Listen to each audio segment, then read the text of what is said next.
শীতের সময় সব থেকে জনপ্রিয় দুই আইটেম, এক তো হচ্ছে দুধ চিতই আর গরম গরম ডিম। এই দুই আইটেম যদি বাসায় পাওয়া যায় এর থেকে মজা আর কি হতে পারে। আর বাংলাদেশের একদম অথেন্টিক কিছু প্রোডাক্ট কিন্তু পেয়ে গেলাম এই বিদেশ জীবনে। আর পুরো সপ্তাহের বাজার করতে গিয়ে কি কি ঘটলো তাই তোমাদেরকে বলবো। হ্যালো, আসসালামু আলাইকুম, this is Mim from Mim's blog. দেশে থাকতে কিন্তু প্রতিদিনই কিছু না কিছু কেনাই হতো, সেটা হয় ওই যে বাসার নিচে ভ্যানালা মামার কাছ থেকে বা সামনেরই বাজার থেকে।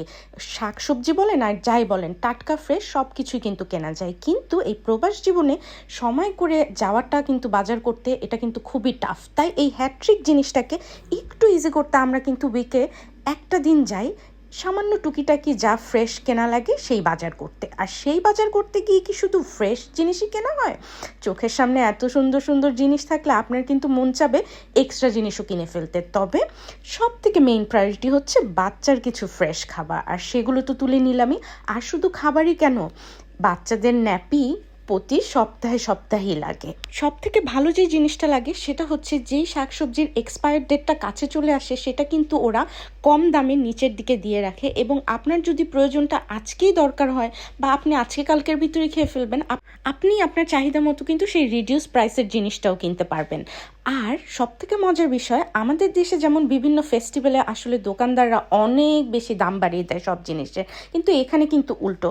এদের যে ক্রিসমাসটা সব থেকে বড় ফেস্টিভ্যাল, সেখানে কিন্তু অনেক সময় বিভিন্ন জিনিসের দাম কমিয়ে দেয় যাতে কম দামে মানুষ বিভিন্ন জিনিস কিনতে পারে। আর শুধু ক্রিসমাসই না, ক্রিসমাসের পরেও এত বড় বিগেস্ট সেল হয় যেখানে কিন্তু সব মানুষই কিছু না কিছু কেনে, সারা বছর ধরে অপেক্ষাই করে যে কবে ব্ল্যাক ফ্রাইডে, বক্সিং ডে এগুলো চলে আসবে। বাই দ্য ওয়ে, নেপালে একটা মোমো খেয়ে কিন্তু দারুণ মজা লাগলো, 100% রেকমেন্ডেড। আর সব থেকে মজার লিচি ড্রিঙ্ক পেয়ে একদম দেশের কথা মনে পড়ে গেল। তবে একটা কথা মেনশন না করলেই নাই, এই যে মজার দুধ চিতই আমি পেলাম এটার কিন্তু ক্রেডিট একদম আন্টির। আসলে ওই যে মানুষ একটা কথা বলে, আপনার রিজিকে থাকলে সেটা যে কোনোভাবে চলে আসবে। সেই কোন প্যারিস থেকে একজন প্রিয় আন্টি খাবারটা নিয়ে আসলো, আবার এদেশের আন্টি কিন্তু আমার কথা মনে করে ঠিকই পাঠিয়ে দিল। আসলে ওই যে রিজিক বলে একটা কথা আছে। আর হাঁসের ডিম কার কার ভালো লাগে? আমার জামাই কিন্তু হাঁসের ডিম দেখে আর সামলাতে পারলো না, একদম নিয়ে এসেছে বাসায়।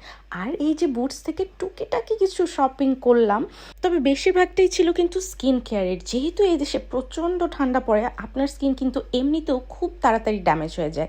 তাই কিন্তু অনেক ধরনের প্রোডাক্ট পাওয়া যায় আপনার স্কিন অনুযায়ী। তো আমিও কিছু টুকিটাকি জিনিস কিনে ফেললাম। তবে সব থেকে বেশি ভালো লাগার হচ্ছে এই স্যাম্পলগুলো, ফ্রি স্যাম্পল। আপনি যত যাই বলেন 100 পাউন্ডের আপনি শপিং করেন আর যাই করেন, আপনাকে যদি এই ছোটো ছোটো ফ্রি গিফটসগুলো, স্যাম্পলগুলো দেওয়া হয়, এর থেকে কিন্তু মজার আর কিছু নেই।